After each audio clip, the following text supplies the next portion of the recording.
সিরিয়ার দেইর ইজ-জোর সেন্ট্রাল কারাগার, যেখানে বহু পুরুষ, নারী, শিশুসহ বর্বর নির্যাতনের শিকার হয়েছিল হাজারো মানুষ, সেটি এখন ধ্বংসস্তূপে পরিণত হয়েছে।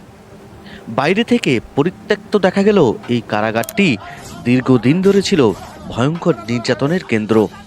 সম্প্রতি বাদ শাসনের পতনের পর কারাগারটির ভেতরে অমানবিক চিত্র উন্মোচিত হয়েছে।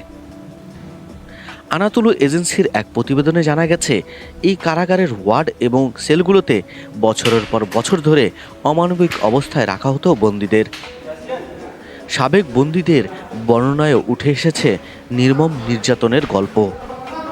দেইর ইজ-জোর কারাগারে দীর্ঘ ৮৮ দিন আটক থাকা বাসিল কুদেইহি নামের এক ব্যক্তি আনাতোলুকে বলেন, প্রতিদিন আমাদেরকে পেটানো হতো এবং টিয়ার গ্যাস দিয়ে নির্যাতন চালানো হতো।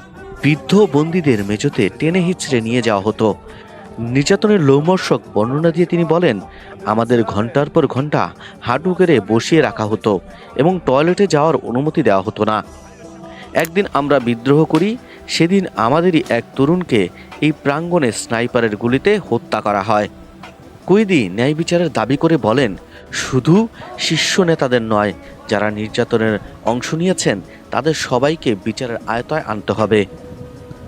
এই বাশার আল আসাদ প্রশাসন ছিল ভয়ঙ্কর, নিষ্ঠুর। বর্তমানে এই কারাগারের অবস্থা হচ্ছে, একদিকে কারাগারের দেয়ালে লেখা রয়েছে ধ্বংস, অন্ধকার, মৃত্যু, যা এর ভয়াবহ অতীতকে তুলে ধরে। বাদ শাসনের প্রতীকগুলোকেও কারাগারের বিভিন্ন কোণে দেখা যায়। ধ্বংসস্তূপে পরিণত এই কারাগারে পোড়া বাক্স, ধোঁয়ায় কালো হয়ে যাওয়া দেয়াল এবং ভাঙাচোরা পুলিশি যানবাহন রয়েছে।